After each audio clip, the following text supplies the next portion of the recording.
Living life as youngsters in the 60s, each and every Sunday morning, Dad would drag me and my brother Marty away from another exciting episode of Tom and Jerry and off to hear another boring sermon about God and Jesus at a nearby church.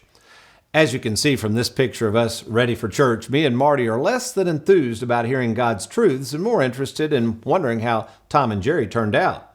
Fast forward to my teenage years when I opted out of being true to attending church each Sunday morning and instead hanging out with Uncle Eddie, washing and waxing our favorite cars.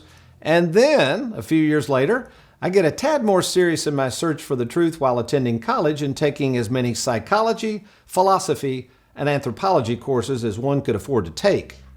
As my instructors confidently shared their truths of man's free will and us evolving from whatever we might have evolved from, I was certainly convinced that this God I had heard about as a youngster was certainly not true. Oh, funny, during my time in college, my biggest preoccupation was Carl Jung's masterpiece, Memories, Dreams, and Reflections. In fact, even to this day, I really believe that I'm pretty good at interpreting other people's dreams, or something I call OPD. Tony has been reading a lot of Carl Jung lately, specifically about dream interpretation. He's overheard me talking about some of my weird dreams, so he called me down to his office and asked me to describe them. Okay, sure.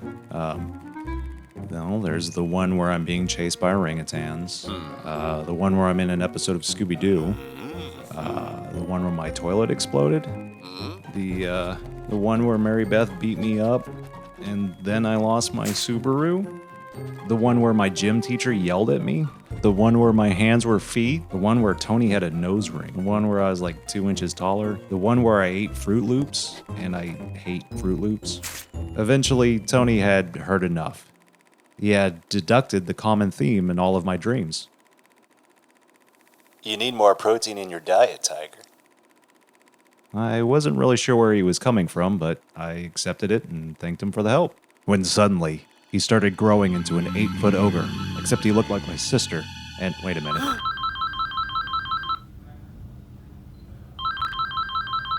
But then, something at the age of 31 happened that changed my life forever in terms of what I thought to be true, turning out not to be as what I thought to be true.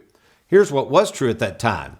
A father rotting away in a nursing home as a result of Alzheimer's. Another truth, experiencing the failure in business, and the truth that I was pretty much dead broke and not able to provide adequately for my family. Although, thankfully, at this very time, there was a truth that was very, very true and near to my heart, and that was my wife, Susan, working nights and weekends as a nurse for us to be able to survive that period of time. In other words, during the first 31 years of following the world's truth, leading to nowhere, until this unique day in June of 1991 arrived, ironically, 31 years ago, as I've just turned 62.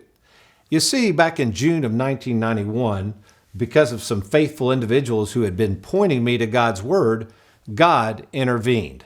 And He intervened with the exact same words I had heard as a child going to church, which at the time did not ring true, but now did.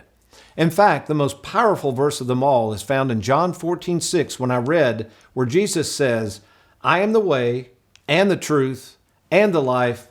No one comes to the Father but through me." The great writer C.S. Lewis reminds us that upon hearing such a bold declaration of truth, each of us is obligated to respond in only one of three ways.